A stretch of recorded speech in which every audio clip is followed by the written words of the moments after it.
సమాజం ఎటు నుంచి ఎటుపోతుందో కూడా కొన్ని రోజులు తెలియదు.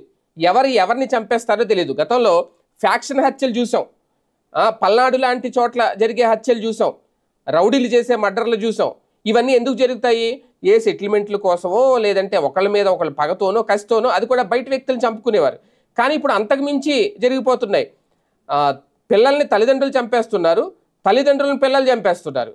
ఇక బంధాలు, బంధుత్వాలు, అనుబంధాలు ఇవన్నీ ఏమైపోయినట్టు? కనీసం ఆ కొట్టే ముందో చంపే ముందో అరే అక్కడ ఉన్నది కన్న తల్లో, లేదంటే అక్కడ ఉన్నది సొంత అన్నో, లేదంటే అక్కడ ఉన్నది సొంత భార్యో, కనీసం ఈ ఆలోచన కూడా లేకుండా, ఆ ఇంగిత జ్ఞానం కూడా లేకుండా ప్రవర్తిస్తున్నారు. వాళ్ళని ఇంకా కసాయిలు అనాలో, దుర్మార్గులు అనాలో అర్థం కాదు. ఇప్పుడు తాజాగా కాకినాడలో చోటు చేసుకున్న ఘటన, కన్న తల్లిని చంపేశాడు ఓ యువకుడు. అది కూడా ఎందుకు అంటే ఈ దుర్మార్గుడు, ఎందుకంటే ఇలాంటి వాడిని దుర్మార్గుడు అని అనాలి, వాడిని యువకుడు అనడం కూడా తప్పు. కన్న తల్లిని చంపేసిన తర్వాత ఇంకా ఆడు మనిషి ఏంటి? ఆడు ఇంకా కసాయోడు కన్నా దారుణం. కసాయి వాళ్ళు కూడా ఓన్లీ మేకల్ని వీటినే చంపుతారు, వాళ్ళని అంటారు. వీళ్ళు అలాంటి వాళ్ళు కాదు కదా, వీళ్ళు అంతకన్నా దారుణం. కన్న తల్లిని చంపాడు అంటే మామూలు విషయం కాదు. వీళ్ళు ఇతను బీటెక్ చదువుతున్నాడట, బీటెక్ చదివి మధ్యలో ఆపేసి ఖాళీగా తిరుగుతున్నాడట గత కొన్నేళ్లుగా.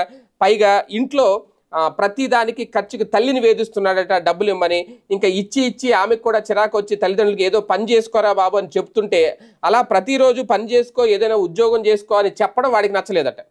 దాంతో ఒక్కసారిగా పిడిగుద్దులు కురిపించాడు తల్లి ముఖం మీద. అంతేకాదు పక్కన ఉన్న కుక్కర్తో కూడా తల మీద 2 బాదులు బాదాడట. ఇమీడియట్గా ఆమె కింద పడే అపస్మారక స్థితిలోకి వెళ్ళి చనిపోయింది. కాసేపటికి చనిపోయిన తల్లిని అక్కడ వదిలేసి బయటికి వెళ్ళిపోయాడంట వాడు. అక్కడ ఉన్న డబ్బులు తీసుకొని చనిపోయిన తల్లి మృతదేహాన్ని అక్కడ వదిలేసి బయటకు వెళ్ళిపోయాడంట. తర్వాత చుట్టుపక్కల వాళ్ళు చూసి ఇమీడియట్గా పోలీసులకు ఫిర్యాదు ఇవ్వడం, అలాగే తండ్రి వచ్చిన తర్వాత కూడా ఫిర్యాదు ఇవ్వడం. ఇమీడియట్గా ఆమె అప్పటికే చనిపోయింది. వాళ్ళందరూ వచ్చి చూసేసరికి ఇది కాకినాడలో అచ్యుతాపురం దగ్గర జరిగింది. మాతృమూర్తిని అక్కడికక్కడే అతి దారుణంగా హత్య చేసిన ఒక కసాయి కొడుకు సంఘటన ఇది.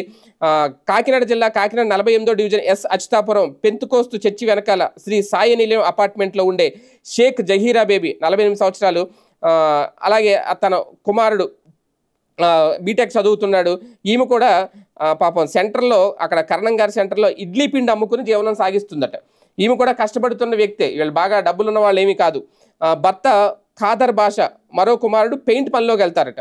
పెద్ద కుమారుడు షేక్ షబీర్ కమల్ బీటెక్ మధ్యలో ఆపేసి ఏ పని చేయకుండా అర్ధరాత్రి వరకు రోడ్డులు తిరిగి మద్యం తాగడం, డబ్బుల కోసం తల్లిదండ్రులను వేధించడం, ఇంటికొచ్చి తల్లిదండ్రులను తిట్టడం, కొట్టడం ఇలాంటివి చేసేవాడు. ఈ నేపథ్యంలోనే ఏదైనా ఉద్యోగం చేసుకోవచ్చు కదా, బ్రతకచ్చు కదా అన్నందుకు మరి అతి దారుణంగా కిరాతకంగా కొట్టి చంపేశాడు. మరి ఇంకా ఇటువంటి వ్యక్తికి ఎలాంటి శిక్ష పడుతుంది? సమాజంలో అసలు ఇలాంటి వాళ్ళు ఉండేందుకు అర్హత ఉందా లేదా అనేది ఇంకా ఒకసారి ప్రజలందరూ ఆలోచించాలి.